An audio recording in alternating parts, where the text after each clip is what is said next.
අලුත් වැඩක් කරන්න ආවා. ඔයාලට කිව්වා වගේ අද අපි ආවේ කිතුල් කන්ද මවුන්ටන් රිසෝට් එකට. මේක තියෙන කළුතර දිස්ත්‍රික්කයේ මීප ප්‍රදේශයේ. ඔයාලට කොළඹ ඉඳන් එනවා නම් පැයක වගේ කාලයක් තමයි මෙතෙන්ට එන්න යන්නේ. හරිම ලේසි හොයාගන්න. විසාවිල්ල පාර තමයි මේක එන්න ඕනේ. ඕගොල්ලෝ එනකොට නම් ගොඩක් දුර එන්න ඕනේ නැහැ එතන ඉඳන්. මේ වැඩි කතාවක් නෑ අපි ගිහින් බලමු.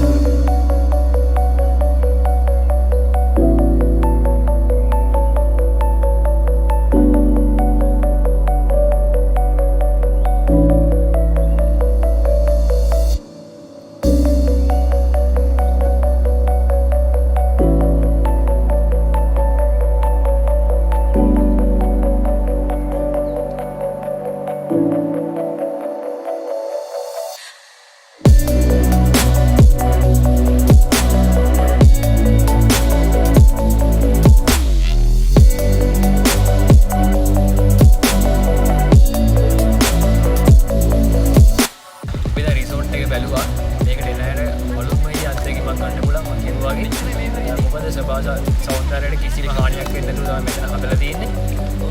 මේගොල්ලෝ අපිට අලුතෙන් ගියක් දීලා තියෙනවා මේකෙන් අපිට ඉනායට කරන්න.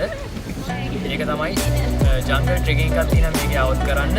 මේක විනාඩි 40ක වගේ ගමනක් යන්න තියෙන්නේ. ඉතින් අපි දැන් ඒකට තමයි යන්න හදන්නේ. අපි එතනදී හම්බෙමු.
මේකෙන් කරන්නේ අපි නියපොත්තක් ගැලවෙන්න තරම් පාරක් ගලක වැදුනොත් එහෙම මේක පුළුවන් අර අමුකහත් එක තරලා අරගෙන ඒ නියපොත්තල තියලා බැඳාම මේක නියපොත නැවත හයි වෙනවා.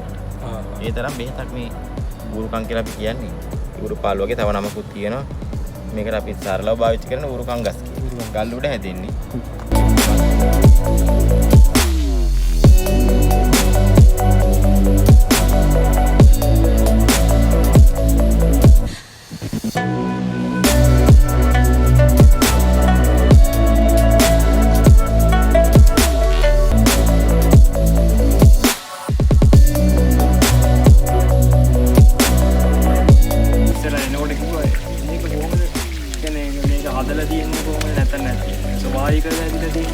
මේක දැන් අපි දැනුවත් කාලේ ඉඳලා මේක තිබිච්ච පොඩි උල්පතක්. ළමෙන් පාවිච්චි කට්ටිය වතුර බොන්න, එතකොට වතුර නාන්නත් සමාන අන්තලේ ආම්දුරුත් වල මෙතන තමයි පාවිච්චි කරලා තියෙන්නේ. පොඩි තැනක් තමයි තිබිලා තියෙන්නේ. ඊට පස්සේ ඒ ගල් කොටසක් වැස්සකට කඩාගෙන වැටුණා. ඒ කඩා වැටෙනට පස්සේ තමයි ඔක අපි අර හරියට ඒක මේ ගල් ටික අයින් කරලා මේ පොකුණ ලොකුට හැදුවේ මේ සිමෙන්ති වලින් බැඳලා ඕකේ එන වතුර 100%ම පිරිසිදු වතුර. පිරිසිදු වතුර එන්නේ බොන්න උනත් පිරිසිදුයි. මේ තරම් හොඳට හදලා තියෙන ඔය පොළ වැටෙනවට අර ඉතින් දැලක් ගහලා තිබ්බා අපි. ඊට අමතරව මේකේ මේ ස්වභාවික වතුර තමයි මේ කන්දින ස්වභාවික වතුර තමයි මේකට වැටෙන එක. දැන් තමයි අපේ ජංගල් ට්‍රෙකින් එක ඉවරුනේ. අද දවස් ඉතින් ඔහම තමයි ගෙවුනේ මේ ආසනගම ඇවිද්දා. වාරමාංශි. එහෙනම් ඉතින් අද අර වීඩියෝ මේක නවත්තනවා මෙතනින්. ආයෙත් අලුත් වීඩියෝ එකකින් හම්බෙමු එහෙනම්. මතක ඇතුව ලයික් එකක් දාලා කමෙන්ට් එකක් දාලා මතක ඇතුව සබ්ස්ක්‍රයිබ් කරන්න channel එක. එහෙනම් අපි ඊළඟ වීඩියෝ එක හම්බෙමු.